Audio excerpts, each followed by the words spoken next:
What is up, guys? My name is Sheneller. And I'm Shehan. Yes, and we are travel content creators, and we have been for the past 4 years.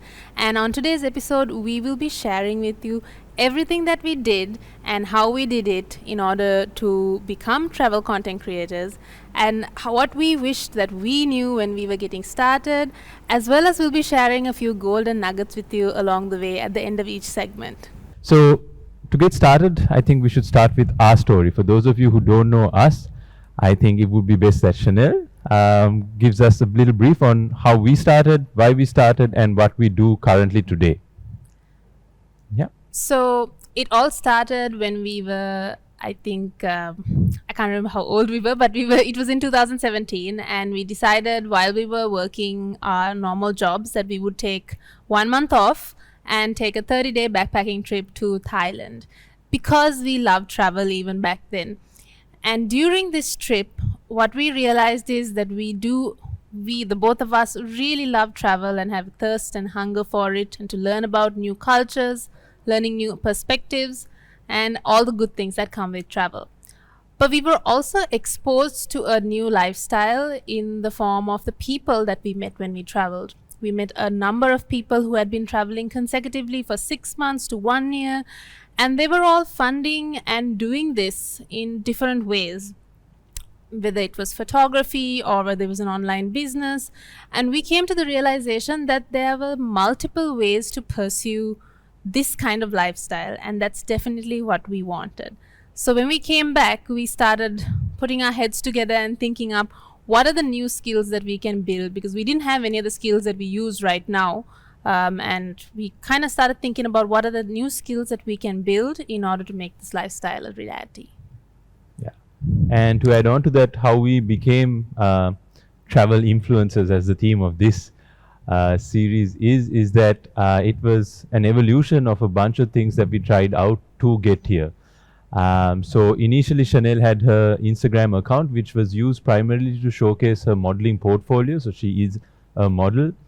And what we came by chance, by accident, was on that trip, we showcased our trip through a bunch of stories, and we realized a lot of people were interested in that. At the time, a travel influencer wasn't as well established. There was no genre as such. So what we did then was we just experimented and tried different things. It started off with Instagram stories, then on to Instagram pictures, and then I think 2018 was when we started our first YouTube video. Yes. Very scary time. We had zero idea what we were doing. No knowledge whatsoever. And we thought, you know what, while we're doing this, let's also try this. And that is what we're going to share with you guys to kind of help you. So it took us, I would say, 3 to 4 years to get to where we are. But if you do have the proper knowledge that you will most probably get through a series like this, you could probably speed it up a lot faster. Yeah. And that is what we hope to share with you through this first series. All right, so let's get down to it. So starting off, let's start off with who is an influencer. All right, so an influencer is a key opinion leader who is able to influence thoughts of a vast number of people through whichever platform they communicate to. All right. And then who is a content creator? A content creator is a person who creates around a specific service or product according to their own style and preference. All right, so let that sink in and just think about that for a second. And I'd like to pose this question to you guys. So type down on the chat of this and let us know what you think. So the first question is, which of these two people do you want to be? All right. So I can't see what you guys are typing, but just type it down there. And this will be a good way for you guys to understand what it is you want to be and get a good idea of what each of these mean. The second question, for those of you who know us, who have seen some of our work, which of these two would you consider us to be? All right. So type it in there. All right. And Chanel, do you want to reveal who we are? of the Yes. two. All Yes. right. We are, or at least we prefer to be considered content creators. And there are a number of reasons for this. But one of the things is that we believe that we can tell more stories and share more aspects by being content Content creators creators. than influencers, because there is more aspects of and more channels that we can use to Yep. do this. Yeah, Correct?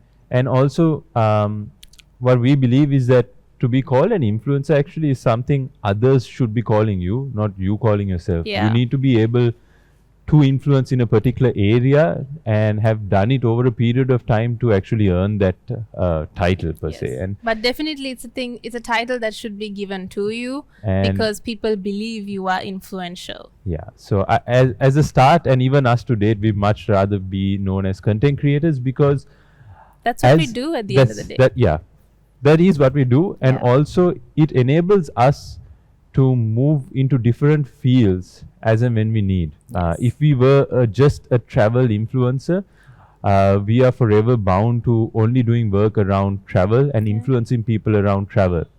However, being Yeah. content creators, we have the flexibility to work around things that we are constantly passionate about. Yeah. And our passions also obviously evolve along the way, and this is Yeah. something you will notice along your journey. Yeah. So we prefer to be content creators because that allows us so many other opportunities. And Especially when you don't want to have all your eggs in one basket, as this is one of our mantras. As we go along this, you will realize. And it's always important to be able to spread yourself out. So if travel is not happening, there should be other instances or other ways that you can use your specific skill that you build. So in this sense, content creation can be applied in a non-travel way as well, and that can be added to your roster of skills that you use. definitely. All right. So, getting into content creation, how did we get started, right? The first thing you need to do at whichever stage you are, maybe you've already started, maybe you're looking at getting started. The first thing you need to do is identify your market and the audience that you want to be building. All right. So, how do you go about doing that? First of all, the most important thing about this is identifying what you are passionate about. We found this, I mean, came by chance, but I think it is because we were so passionate about travel from the very start that we have had no issues with all the roadblocks and all the difficulties that have come our way. And when you're doing something like this, you need to realize it's going to take all your time, all your effort, all your investment, and so you really need to be motivated to keep going. Even And when you're not getting paid. even when you're not getting paid. So, when we say something you're passionate about, the first thing you need to think about is, are you ready to do whatever it is you're going to be talking or influencing or creating content about for free? All right. Are you willing to put money into it and continue doing it?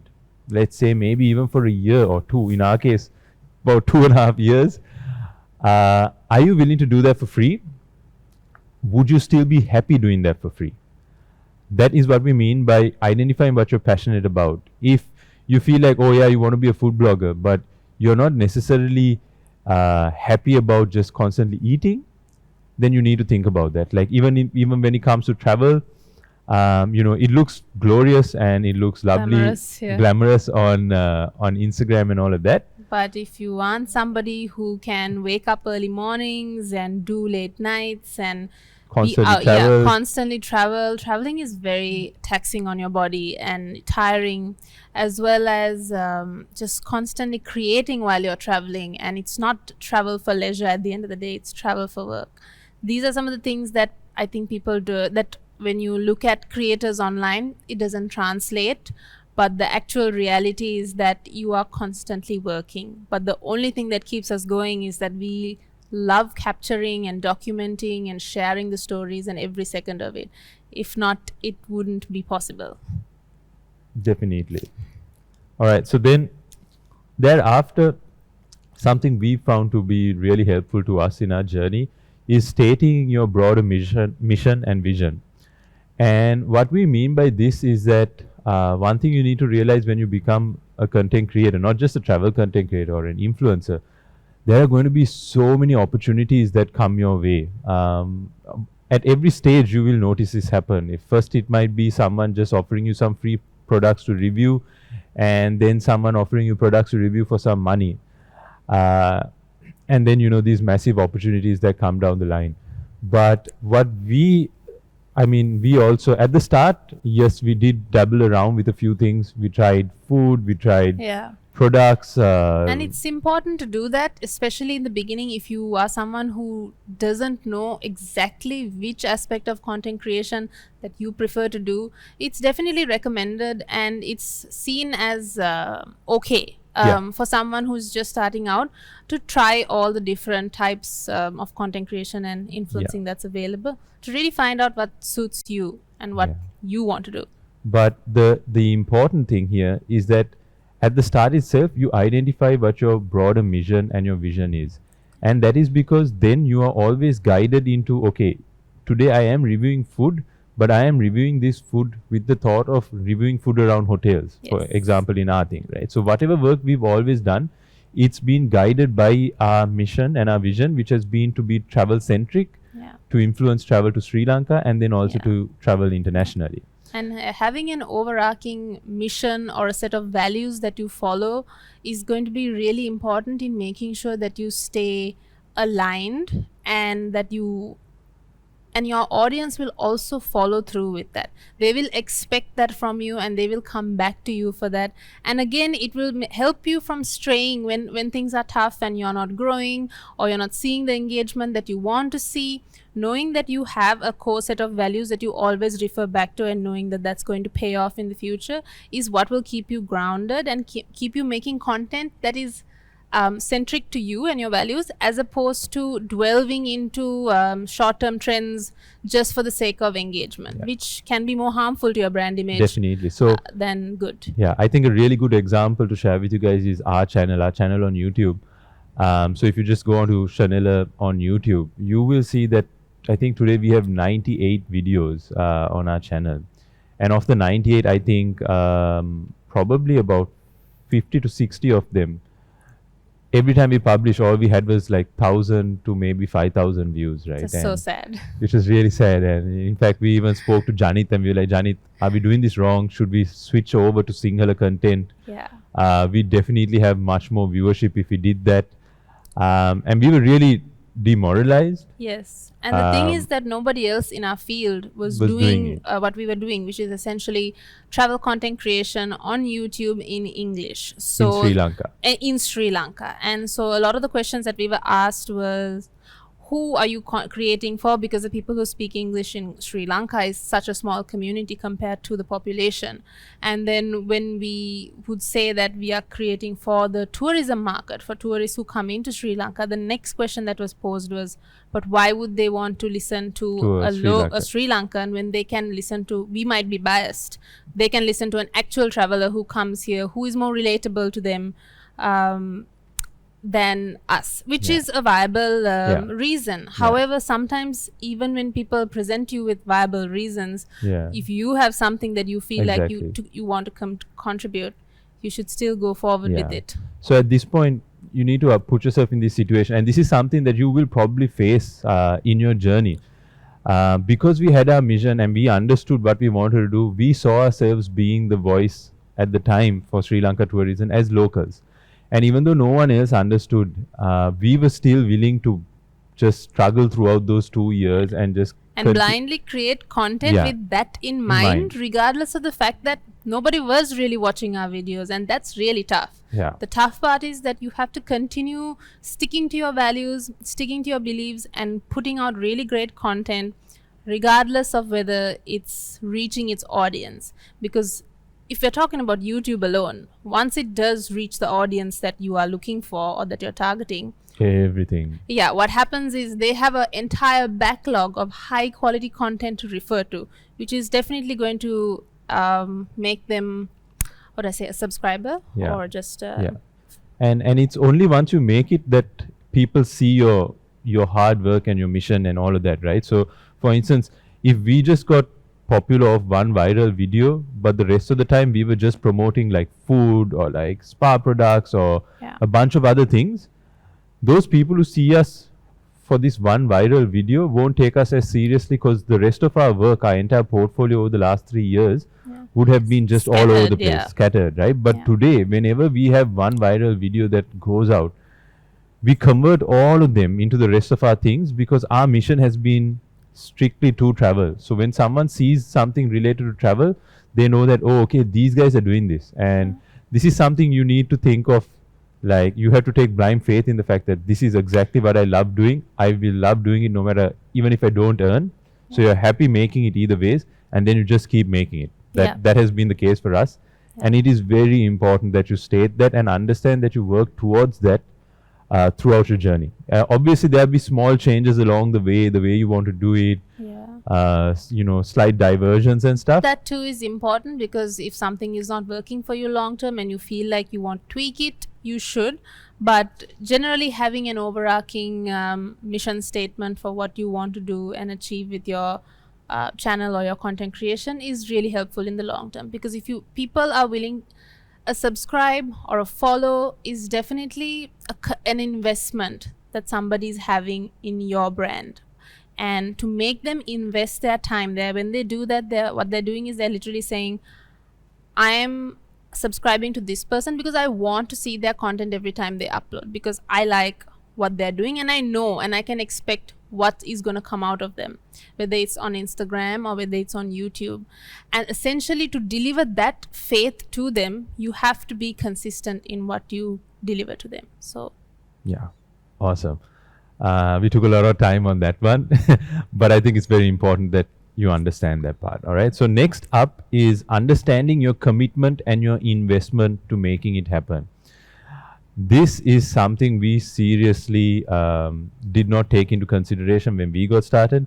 We did not realize how much of an investment we need to be making into this. not only in terms of finance, but also in terms of time. Right? And even the commitment. And what we see today is, everyone's trying to do it part-time.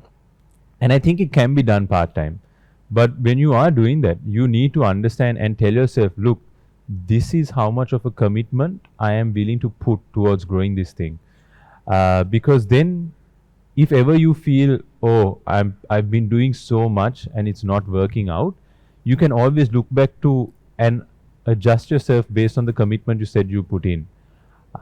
Same goes with investment. All right. So from our point of view, we quit everything 3 or 4 years ago, and we said, look, there's no alternative. We are going all in. It was obviously very risky, but it made sure that we had nothing else to rely on, and we had to make sure this happened.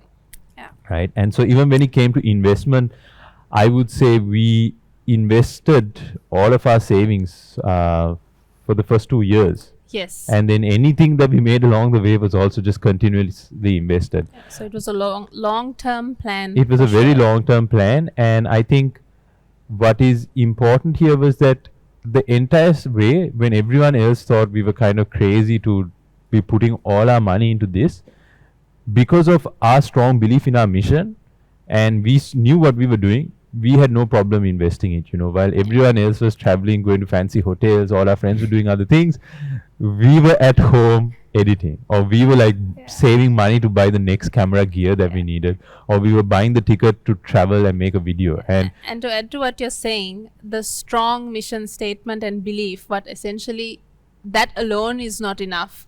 You need to convert that into a strategy to achieve your goal, which is of course where my lovely Shehan that's his strong suit. He always has a wonderful strategy, and that strategy not only helps you stay focused and have some faith in the fact that even when you aren't seeing results, that you're still going forward.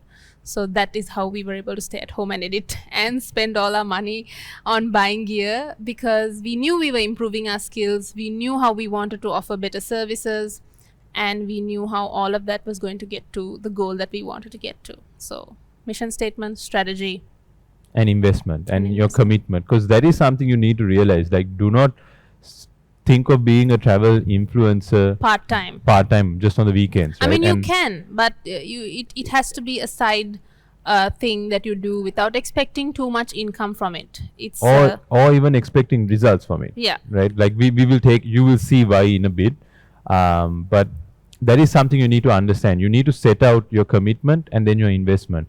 Obviously it's going to take way more than whatever you set out, but it is important that you write this down now and understand what it's going to really take, because sometimes people just say, oh, let me just open this account and now I am an influencer. But no, you need to really think about like what kind of an investment and a commitment to this career that you're going to put in. And trust me, if you are willing to go all in, this career can be far more lucrative than most careers, right? Like when we did this 3 years or 4 years back, we were working normal jobs, we were working in the corporate sector, and the first 3 years we obviously just spent all our money. We were negative right throughout, but just in 6 months we've like recovered that and more. And now we're thinking, wow, like, you know, especially considering the current situation, it's amazing that, you know, we're able to make some dollars now. We're able to do all of this just on our own work. So yeah. for those of you who are wondering whether it is worth the investment, trust me, especially if you're doing it in English Yes. and you're speaking to an international market on social platforms, the sky is the limit. You're not limited to just the market of Sri Lanka. You're tapping into the entire world. Yeah.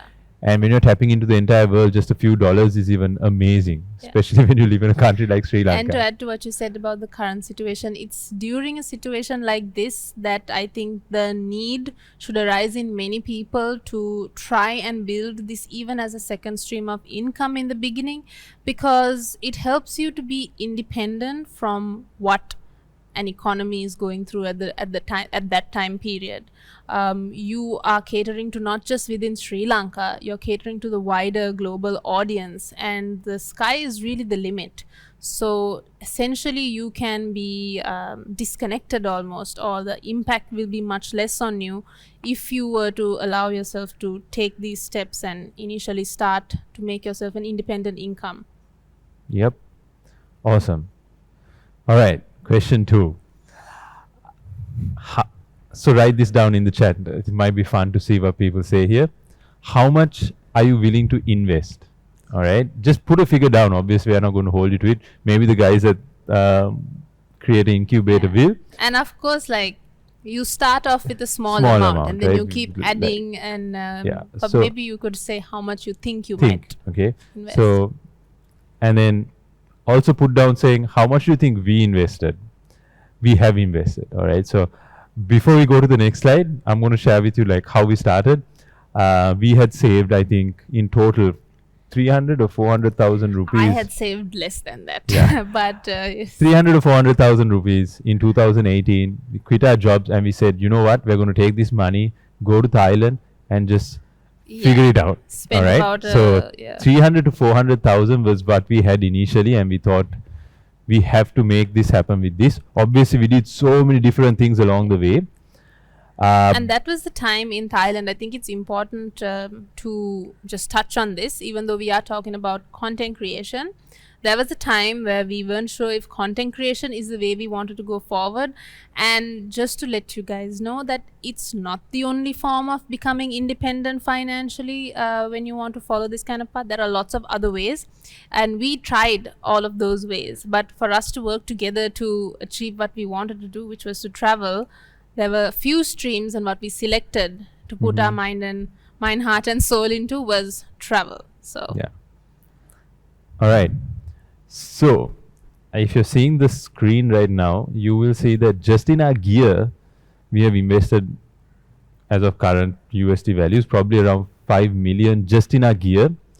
And then when you take into consideration our travels, our courses, and everything over the last 3 to 4 years, we probably invested easily over 10 million rupees. But there's one thing I want to add to this, and I don't want this value to scare off people from trying, because what's really important to know is that, like we said, we were very low on cash when we quit our jobs and ran away to Thailand to try and figure out what we wanted to do, essentially.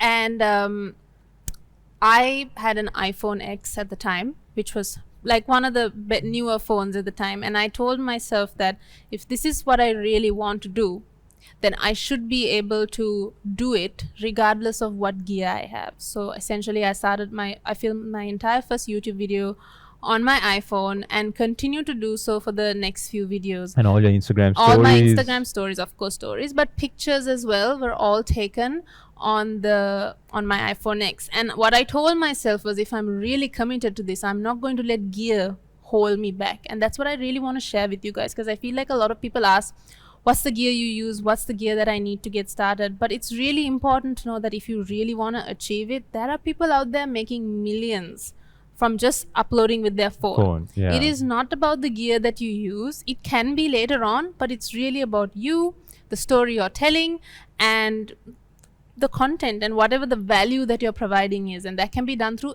any device in the beginning.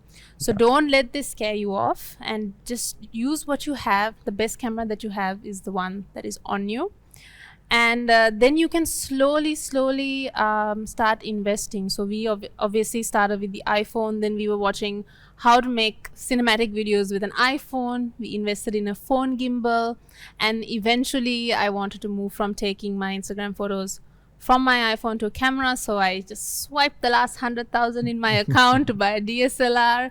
But I think all those things are just kind of push you forward. Like, when you have like this little amount of money and you have invested all this, you have to go all in. There's nothing you can do. Do we recommend this for everybody? We absolutely do not. This is totally up to you. This is just how we function, and I don't know if this is a really good way, but this is what works for us. However, I just do want to tell you guys that wherever you are financially, you should be able to, and you want to start, there's nothing holding you back. You can use your phone. Everybody has a phone with a decent camera these days.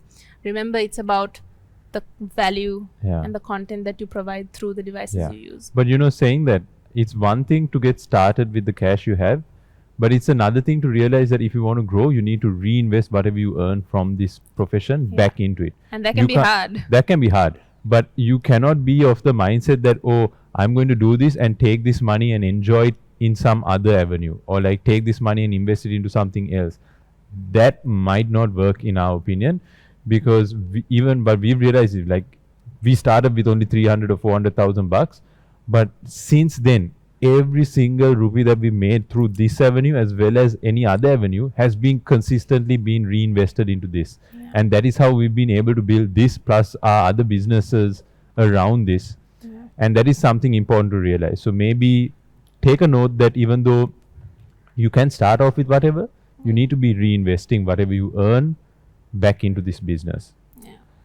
All right, next up is differentiation strategy. All right, so if you're starting out with your camera, with your phone rather, and you're doing travel, you're going to see that there are so many people out there doing the same thing today, right? And so then you need to figure out how are you going to differentiate, right? So in our case, our example is that Sheneller is very fluent in English. She speaks very well. She is a history buff. She loves it. And she's also a well-known model before this in Sri Lanka. So she had her own personal identity and a character. And we immediately knew that, okay, this is a good way for us to differentiate from everyone else, because everyone else, when they get started, would be starting afresh. Okay, there is no character that's been built. There is no like public persona, let's say. But I think to add to what you're saying, it can be very tempting just for safety reasons to try and do it in a similar way that is already tried and tested. However, in our situation, the problem is that there was nobody here who was doing anything tried and tested, so we were in fresh water.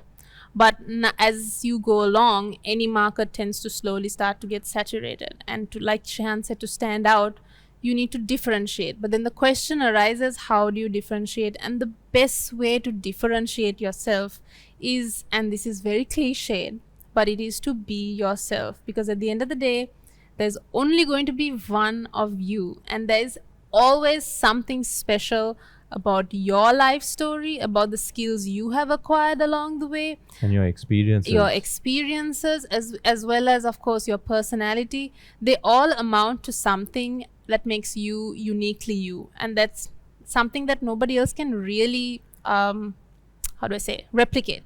So that is always your greatest strength. And what I always encourage people to do is, when you come and have a platform like this, you have to do yourself, as well as the greater community that's going to become your audience, a favor by bravely being yourself. Because when you do that, it's a wonderful opportunity, because we're not in a world where we have to be a cookie cutter kind of presenter anymore. We are, the younger generation especially, are looking for people who are like them. And the moment you are yourself, you are acknowledging everybody else out there who is feeling alone but is also like you in a way. And then immediately you are attracting your audience, who are not just an audience, they will love you just for you personally. And this is where you can not only differentiate, but you strengthen your relationship with your audience. So as scary as it might be, to be yourself and put yourself out there in the on a platform where people can, say all kinds of things to you, just know that you are doing a favor to everybody else who is like you out there.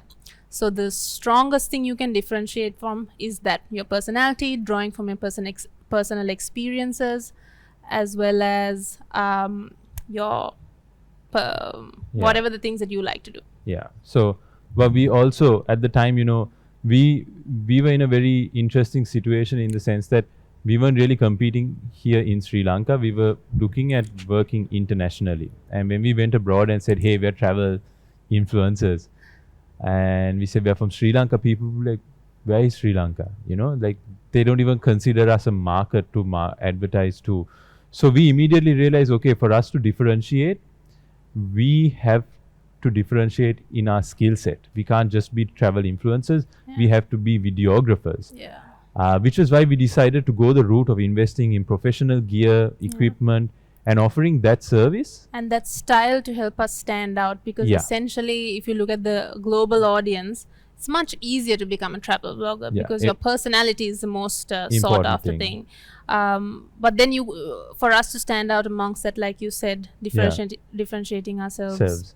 Because what we realized was, look, everyone else is using their phone and they're just walking around and showing it. And that is a proven way of doing it. Yeah, but then for us to stand out, we realized, you need to change it up. We have to change it up. We have to offer the hotel itself something different, so that they'd want to work with us over the Westerner who is already an established travel blogger. And anyone would want to work with someone who's from, a developed market, like, and who say, already has that audience with them. Right? Whereas here, where Sri Lankans, people are not really interested in a Sri Lankan audience coming to their country. So we had to then show them that, look, we will do this, but we will also create videos for you. And we will show your room, we will show your hotel, we will show your spa. And so we had to learn an entire skill set just to be able to compete and fund the lifestyle we wanted to do. And it's also not the Western clients or the people outside of Sri Lanka, even to convince the Sri Lankan market, the Sri Lankan hotels, why they should pick us, who are, by the way, charging also. Initially we weren't, but now we are, over a travel influencer who's coming to Sri Lanka, who has a large audience, who has an audience that is the target market of the brand. Why should they pick us over that person? So we had to give them numerous reasons, extra content as well as high quality content on our part. So the takeaway from this, really, I think we spent a lot of time on this, but the takeaway is really, you need to understand yourself, your experiences, what your real value is, and then differentiate. And you need to provide that value through differentiation. It's very important, especially in terms of, competing. So so full-time travel is also one of our main differentiation strategies. That is because at the time we realized, look, we are the only people who don't have a job. Everyone else has a job and is only able to travel on the weekends. And then we realized the hotels have most of their sales on the weekends. Yeah, and they prefer you coming on the weekdays. So we just said, hey, look, we travel weekdays only. And every hotel was ready for that because they had free rooms on the weekdays. And they were like, yeah, sure, why just come over? So we made sure to differentiate in that as well because it was an advantage. And So, it was an opportunity for us to get our foot in through the door and show what we are capable of initially. yeah. Blow their socks off, like just really show them what we can do. And then perhaps later on build a relationship and make it a monetary relationship. Awesome. All right. So once you have identified who you want to be, what you want to do, how much you are willing to invest, and ways in which you can differentiate, you're essentially ready to get started. Those are the three main things you need to think of before you get started. Understand that and pen that down so that you know, okay, this is the line that we're going in, and this will be your guiding Bible or guiding book or guiding three. I don't know. You're the one who talks online. Route. I don't know. Yeah. I'm also lost. But yeah, once you have those three, then you are ready to get started, and then you just get started, right? One thing all you guys have, including myself, so Chanel is forced by me, which is why she can't afford to struggle as much. So she has another person pushing her to it. But obviously it is very hard to create content because you're thinking of so many things. You're in your mind, you're like, yeah, we can do this, I can do this, but you never get down to doing it. But actually doing it. Yeah. And but what we have realized is there are two ways of doing this. And especially at the start, the first thing is you just do it, right? There is never a perfect time or a perfect piece of content. That is super important to remember and realize. Even today, a lot of the videos we upload, we're like, oh, but we could go and get this shot and make it a bit better. But we've now come to the realization like, no, we've learned from this. The next time we will do it this way, but this has to go up. And another thing I'd like to add to that is something I personally struggled with is, and I didn't know that I had this, is that some of us are perfectionists. So what that essentially means is that you will actually procrastinate from completing a project just because you want it to be perfect. And I think there's nothing wrong with, having perfectionism as a trait because you really want to put out the best product. But I think there's a fine line that you have to know. And I think that's where having somebody who is the complete opposite of you really helps because they are there to push you and be like, look, we have a deadline. We stick to this deadline. We need to get it out. And getting your content out, again, having great ideas is wonderful, but ideas are just ideas until you go out, film them and edit them. And if you can't complete your edit and get your video up on time and get one of those at least once a week, it literally means nothing. So ideas, editing, all of that it's nothing unless you actually get the content up and you get it up consistently. So that is something that I struggled with, and I had to rein back a little bit. And I think that in my mind, I'm like, oh, this is not done properly, but I'm just putting it up anyways. But in fact, most people will look at it and think, oh, this is a great piece of work. It's just that you have to come out of your understanding of what is complete. And sometimes I personally, I feel like I hesitate from saying that it's complete and we can do more just because I'm afraid to put it up. Yeah. And that's why it's important to just understand that your content might never be completed to your standards, but you need to get it out. You need to tell yourself that this is the schedule I'm following, and you just have to get it up. Yeah. And that's what will give you results at the end of the day. And that leads us up to our next point, which is taking a systematic approach, right? So this is something that I have kind of built into our process because it's very common to have a great idea and then not know what to do after that.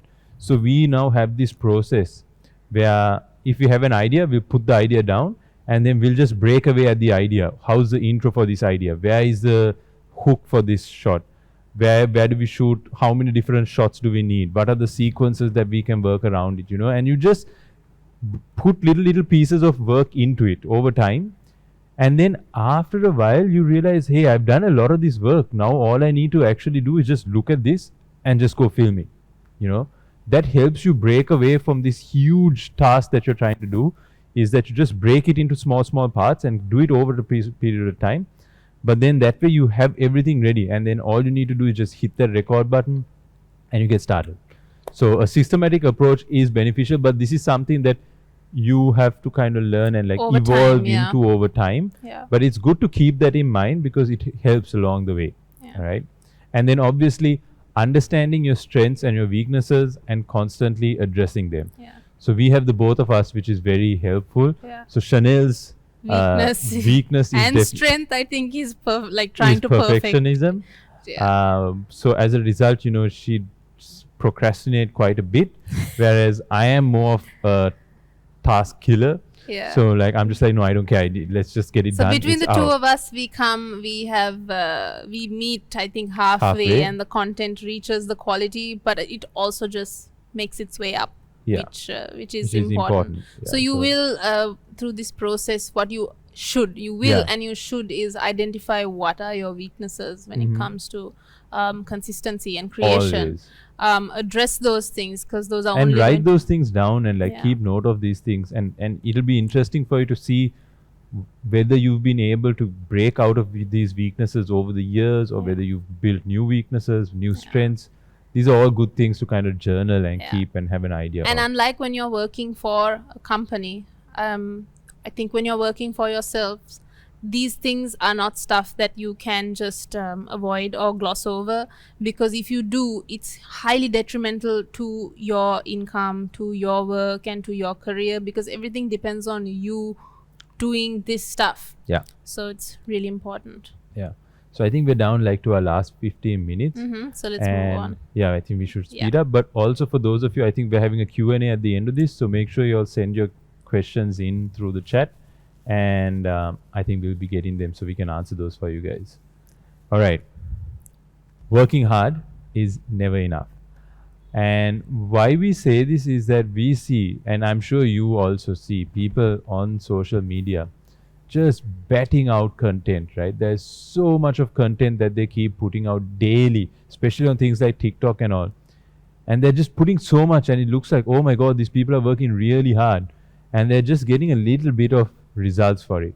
Okay. And in this industry, because it's up to everyone's own drive, right? Just working hard is never going to be enough. You need to work smart. All right. So by working smart, what we mean is that you need to think about it in a different ways. You need to have backup plans, supplementary income streams to make this a reality. Yeah. There is no way we could have ever survived just being travel influencers in the initial parts. Yeah, especially like with Easter attacks, COVID, and all these things. You can imagine, right? Like it seemed impossible, but we had to think of other ways and think smart. So if you go on YouTube and you search Sheneller Hantana, you will see one of our most popular videos at the time, which was at W15 Hantana. And you may watch that and think, oh wow, that was a brilliant project. They've done a great job. And like everyone at the time told us, man, amazing. Yeah. This was the first boutique hotel, like, high-end boutique hotel that invited us. Yeah. And I think we charged like a really nominal amount. Very small amount. Probably not even enough to cover the petrol, if I'm mistaken. It was not. But that's where the working smart works, right? And so this is how we have always, and we still to date continue to cover our costs and make a profit on any project, is that we work number of campaigns. All right. So if you are seeing the screen right now, you will see that on this trip, we were also shooting for 7up. They wanted content around our travel. And that was an influencer campaign was running on Instagram. We were also shooting photography for the website for Truly Ceylon tea. Yes. Right. So everywhere we were going, we were shooting tea stuff. And then we were also shooting for our first international client. Yeah, which was Kosan, which is a dress. Yeah, it's a travel brand, and they reached out to us and said that they would like us to do some pictures for their dresses. And in addition to this, we were shooting stock footage, which we ended up selling to a bunch of people also. On top of working a full-time gig over 2 nights for W15 Hantana. Yeah. So as you can tell, we did not have even a second of time to relax. Every moment. And of course, we prioritize the hotel that we're working for. And any other time in between is driven into making sure that we are creating for these brands. And that is very consuming, time consuming, it is exhausting. But these are the things, this is why we say working hard, which is working hard for W15 alone was not enough back in the day. There were many other things that we had to do to make ends meet. And also ensure that we are sustainable in this approach, right? Because if we had only done the hotels, which is what we see a lot of people trying to do, naturally you're going to get demotivated because you're not going to be able to make enough money. Especially today, the hotels are not willing to pay as much. So you have to figure out of other ways of making money while doing the work that you need to do to build your portfolio. So that is what we've been very good at doing. I mean, it really kills us. We have zero time to ourselves when we're on these trips. People think, oh my God, you'll have an amazing life. I hear this, oh my God, you're so lucky. You guys get to travel all the time. And we are. I really do believe, and I'm very grateful for the fact that we get to travel because we love travel. We love being out of Colombo and just experiencing new things. But what I would really like for people to understand is that it is not as glamorous as it is on social media. People pick the best parts of their life to put on social media. And that's why we consume social media, because we want to see the beautiful, curated, fantastic sites. But the truth of the matter is you can't get to those points without having a lot of hard work and a lot of not so glamorous moments. And I think that's what, I think if you're starting out as a creator also, I think it's really important that you understand that. And that you don't get upset when you realize, oh, I'm doing what everybody else seems to be doing, but I'm not getting as much in return. It's because they're doing even more behind the scenes. Yeah. All right. And then I think the final thing is that you're working hard, you're working smart. You cannot, as a creator today, you cannot rely on just one platform. All right. Can't have all your eggs in one basket. And this is something we see a lot of people still do, especially here in Sri Lanka, which we think is detrimental. And I get it. It's very time consuming. It's very tough to understand so many different things. But trust me, you're better off figuring out the process and getting it on all the platforms, because over time it will prove to be much more beneficial. And to add to what you said, it's also important that you try that, because for example, you might start out on Instagram, and if I take my example, we're about to show that actually. Oh, right, lovely. Should I continue, or you want to? Shall we show it? Yeah, let's show it. So I'm sure some of you might have seen our recent campaign we did around the protests and the tourism angle that we covered of the current situation in the country. The video went viral, right? And just to show you how it performed. So the first platform we ever got on was Sheneller's Instagram. So that being our first platform, over there, we had 124,000 views on that video. All right. The next platform we got on, which is today, I would think our primary platform, the platform we think is our main bread and butter. Is YouTube. And as you can see, YouTube, we have 74,000 views. All right. And it's important to realize each of these platforms work in different ways. So like YouTube will continue to grow. Instagram is probably done. The next one that we got on was TikTok. All right. So TikTok, as you can see, is only 3,700 views. But also it's a mismatch of the format, because TikTok is a mainly short format. But we thought we'll try. The beauty is you can keep trying. And then just 2 months ago, we decided, hey, let's get on Facebook and let's promote our content on Facebook. All right. You would not believe we have 200,000 views on Facebook. And the crazy thing is that of all these platforms, so Instagram, our following is like 43,000. YouTube, our following is like 62. TikTok 20. Facebook 7,000. Right. So there's a huge disparity. 200,000 views of a 7,000 account. So you need to realize, had we focused this campaign just on YouTube or just on Instagram, our reach would have only been maybe 124 200,000. Okay. Yeah. But just because we were on all three, we immediately double that. Yeah. Okay. And that is very important to realize as a creator. It's obviously a bit tough, Yeah. but it is important that you look at all the platforms. Also, one more thing I want to add on to what you said regarding the different kinds of social media. Like I was trying to say earlier, you might think, and for me personally, I wanted to grow my Instagram following in the beginning, and I found that it was much harder for me, and the angle that I was taking, again, we stuck to our core mission and core values, and I found that it was a bit of a struggle. So that was kind of how do I say, demotivating in the beginning. But it was then that Shehan said, look, we have YouTube as well, let's focus on YouTube too. And I'm a very like one track minded person, so I found it difficult to let go of the idea of reaching my goals on Instagram. But I just let it rest, and we started focusing on YouTube itself. And that's when I realized YouTube is a platform where people come to watch long term content. And what that essentially means is that I get to show my personality and speak to an audience for a longer period of time. And what we realized is that there was more appreciation for that, and more appreciation for a personality on YouTube. And we immediately, there's more impact and too. more impact too, of course, to be made, because it's like he said, it's there. It's not going to go away after 2-3 days of engagement. And so what we realized is that with the more attention that we paid to YouTube, it was returning us that in terms of engagement and growth much faster. So in this, I understood that while yes, Instagram is a good platform for me, I can do more value on YouTube. And of course, that's what I'm trying to say here, that you might find out that some platforms work better for you than others. Maybe your platform is TikTok and you're on Instagram right now, but short form, quick, impactful content is what you could really grow in. And so that's another reason why it's really important to try out the different types of social media. Yep.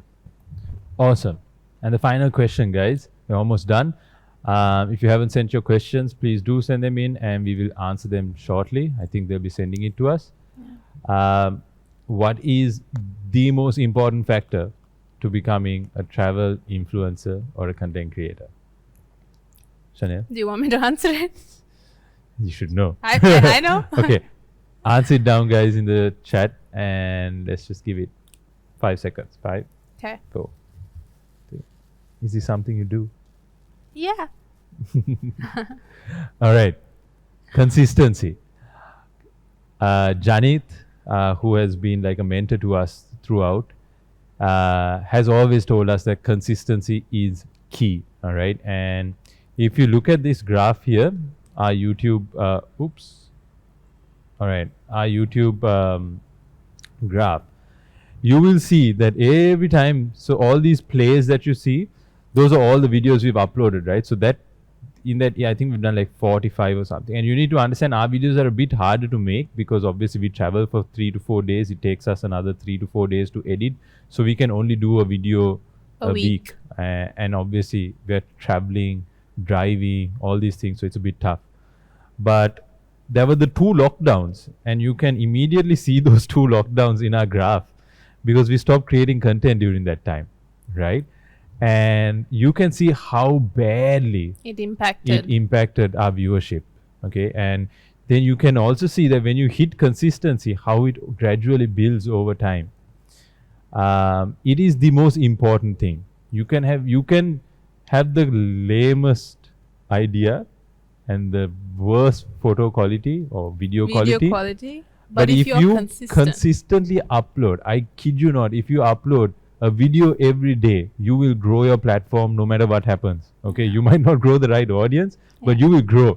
If your objective is to grow, consistency is all you need on these platforms. They reward you for that. And that's not just YouTube, like you said. Yeah, and consistency is not just in terms of posting.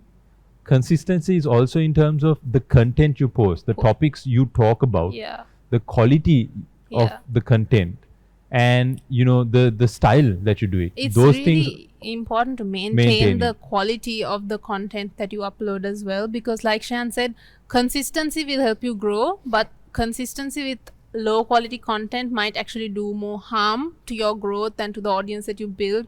So when we say consistency, we mean you need to find a balance between consistency and matching the quality that you can deliver, the high quality.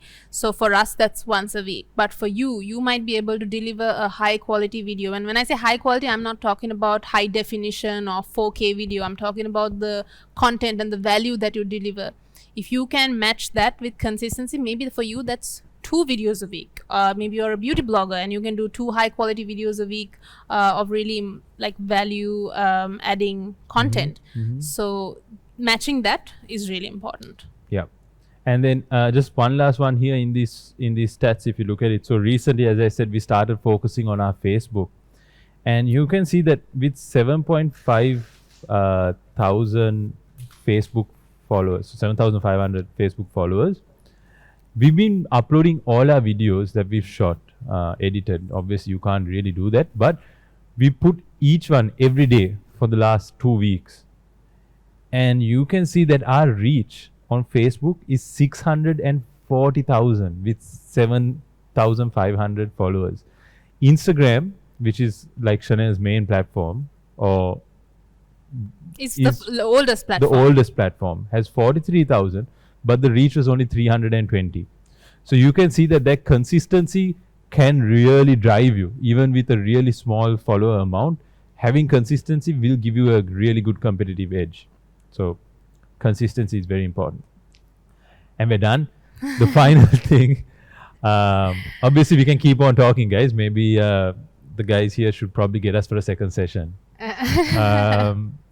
But our final leaving message to all of you guys getting started with this, you need to understand that if you're going to be calling yourself a travel influencer, it does mean that you have influence over the people, right? And one thing we take very seriously and to heart is the fact that we always influence for the better. Yes, you can do the trendy,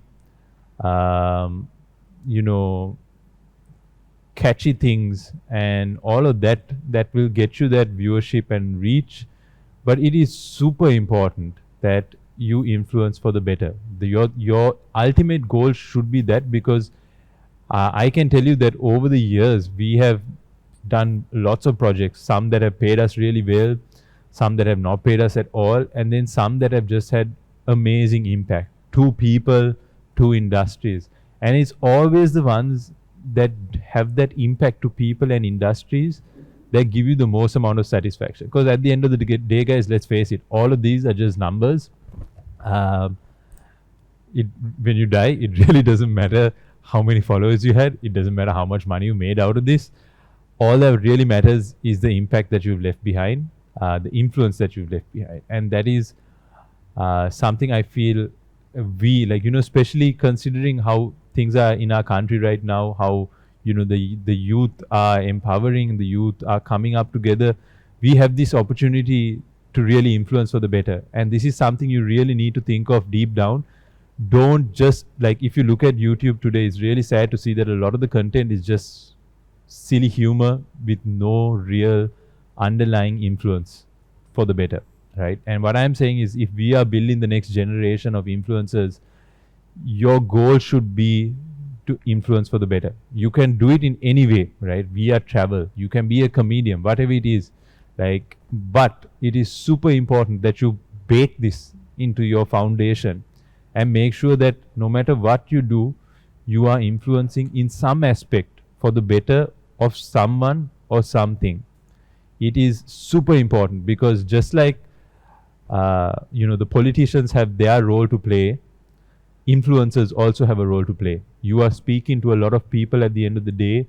You are influencing the thoughts and behaviors of people. And so it is super important. And that's not necessarily to talk about politics. It Can be in any way. For us way. In travel, we always showcase the downsides. We talk about all the issues with travel. So it is very important. And I cannot stress this. You don't even need to have a big audience. There are some influencers who only have 3,000-4,000. But the impact that they they're making is phenomenal, right? And that is something that if you bake it in, you will always have satisfaction in this job, whatever it is you do, because you can just have 5,000. But if you can actually impact 5,000 people, that is massive. Yeah. And I think that is probably We are how running it- out of time. how we'd like to end it. The questions. Yeah, and I think we are good for the Q&A. If there are Q&As, let's see What if if the there are guys. no questions because we answered all of them? Yeah, so you guys can always reach out to us on Instagram or via email and send us any questions you'll have. But obviously, send it to. Create an incubator. Yeah, and thanks a lot, guys, for having us. Are we gonna have the questions? Yeah, I think.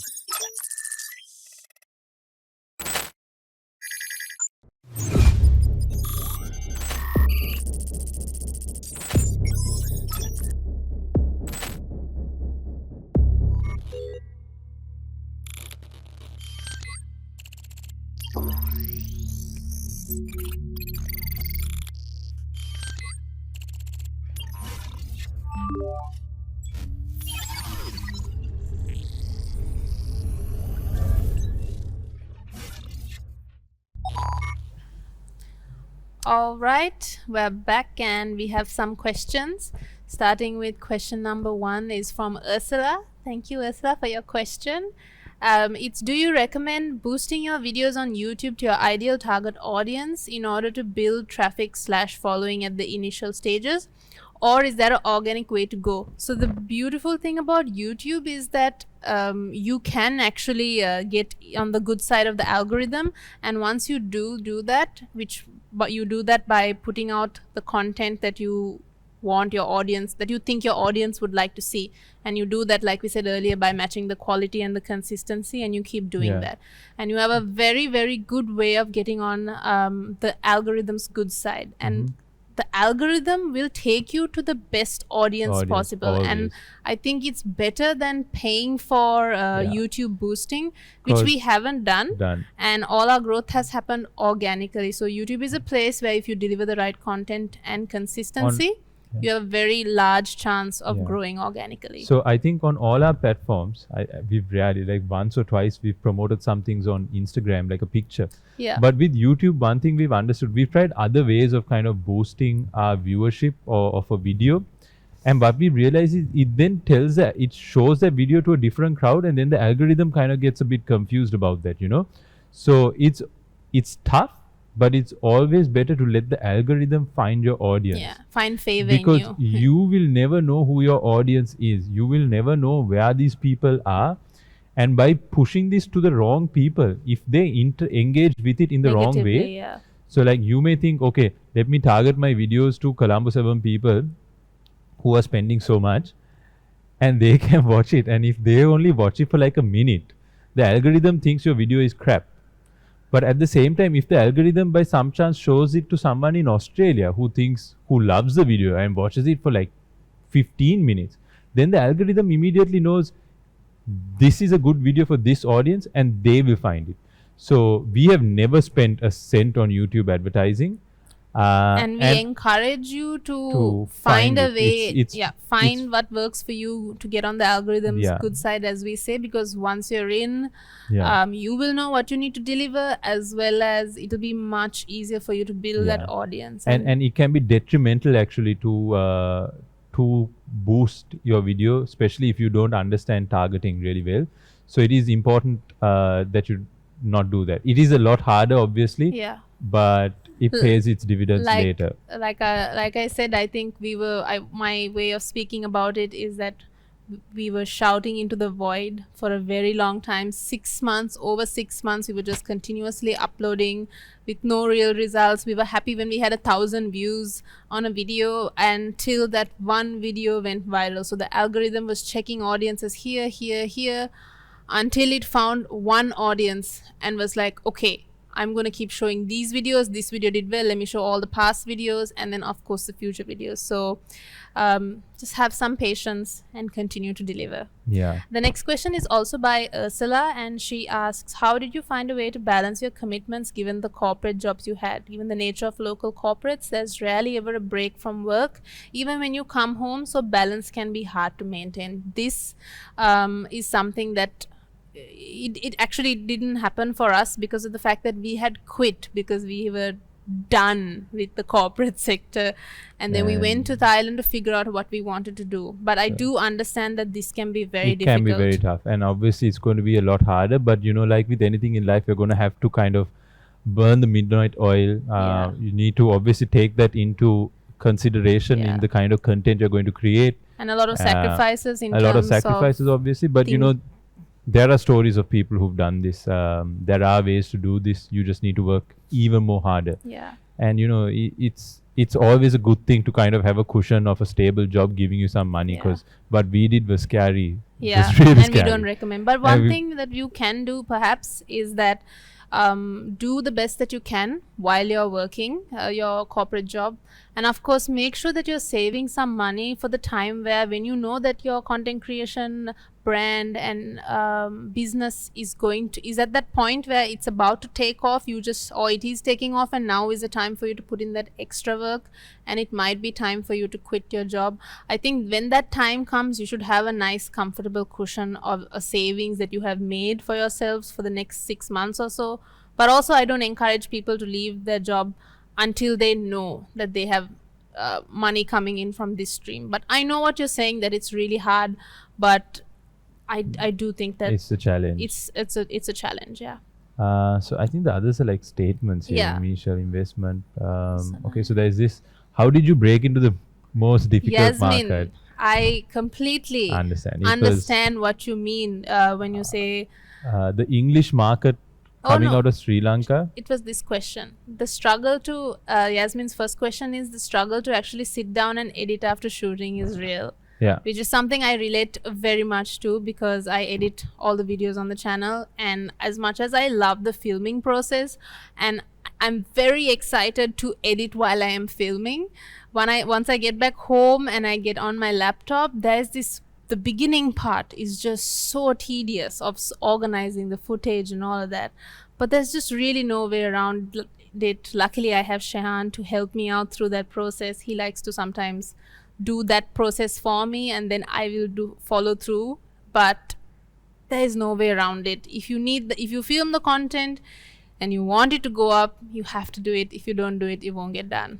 Yeah.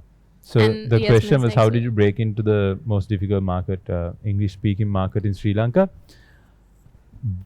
Honestly, we had no idea. And I think even now, I don't think we've really broken into that English market, but obviously it's being continuously known for this is why now more and more people know of us in the English-speaking market. But our goal from day one has not been to speak to the Sri Lankan market. Our audience is only like 35 or 40% Sri Lankan. Our goal has always been to speak to an international market. Again, that is also very tough when you're located in Sri Lanka, because the algorithm will first serve you to Sri Lanka, and sadly that is first serving you to a lot of people who watch their content in Sinhalese. So obviously they don't enjoy it, they tune off, and so the algorithm thinks your video is garbage. But after some time, once your video gets been shown to English creators, English viewers, then it's brilliant, and we have this view that, like with anything, the scarcity of content is always a good thing. So for us, there's really no one competing in the English speaking segment for travel, and that helps us stand out. Whereas if you were doing travel in Sinhalese, obviously there are so many, so it's a lot harder to stand out, but obviously the viewership and all of that is there. So But breaking into greater an the audience challenge, yeah, that breaking nobody into an is in audience. is also has its challenges by itself, because like I said before, you have nobody to look at and to see what are the right steps. You're making a lot of mistakes. The path is much longer because you have to make all your mistakes and go forward. But that is the challenge, and you just blaze the trail and just go Yeah. forward. Yeah. Yeah. This is a good question from Faz, which Yeah. is tackling the normal procedures, experiencing Formal procedures. experience with traveling with loads of video gear, forms to fill like NDAs, formal pitch decks, and freelance contracts with clients. So the first part of it is that Yeah. Shehan has always been very adamant that we build our gear based on always being light, because our goal is to always travel, And we travel have to be able to abroad. carry whatever we. Yeah, so whatever that however we improve our gear, it has to all fit in his bag. So we have multiple arguments and debates about which piece of gear we should upgrade to next. I have lost most arguments, but since he Yeah. carries the bag, he has more weight on the Yeah. decision. But definitely, we have one of our rules is that we have to be mobile filmmaking. Yeah. And for the NDAs and all of that stuff, actually, yeah, that was very tough at the start. But like now, it's something we just give to the client and say, you all need to sort this out. Most often, we have formats which we send ahead of time, and we say, send this out to everyone that we're going to be filming, and it's their duty to sort that out, And obviously, when we're shooting on YouTube and stuff, it's not too much of a problem. It might be a problem later on. But yeah, contracts, all of that, it's a tedious job. That's what I do most of the time. Chanel's editing, I'm sorting out the contracts and like all the back end work, the logistics. That's a whole other ball game, right? And that's why this is like, it's become a business. Like even us, we're now looking at growing our team. And we are going to need different people to kind of manage these components for us, because it takes a lot of time, and you really it comes to a point where you need to realize that you need to spend your time in the most effective way. And that's where we are now working towards.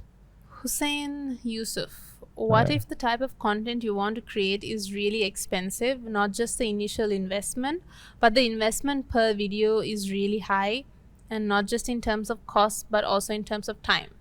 How much can you do per day or week? So I think somewhere along the session, we did answer this question. Yeah. In terms of meeting the quality and consistency, the time that it takes us to make a video, we can do one a week, one YouTube video a week. But I think to also to answer your question, like, if you look at our videos today and you look at our videos at the start of our channel, you will see that we always had this idea of producing these super cinematic travel videos. But at the start, we were doing it with an iPhone and a gimbal, like a phone gimbal. And obviously, we would have preferred to have had all the crazy gear and all of that to shoot this stuff. But at the time, it wasn't possible. So but like we said, it's more important that you still get that content out, because getting that content out at whatever you're at will help you get to the point that you want to get to.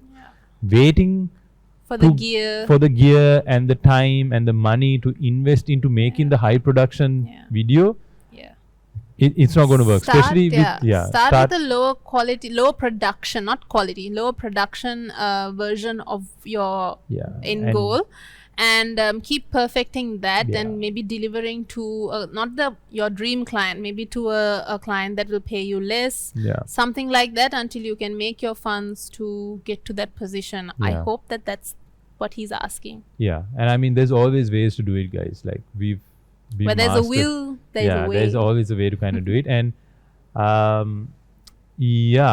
think one thing everyone needs to realize is you need to realize that your first 50 videos on YouTube will probably be bad. And even if it's good, it's probably still only going to be seen by a few people. Yeah, that's just a given. You just need to think of like, I have to get this out and put it out. We're at like 98. We're considered on the luckier side. Usually they say 120 videos. Your first 100. And the thing is, if it's your first 50 videos, let's say, it's still going to help you improve.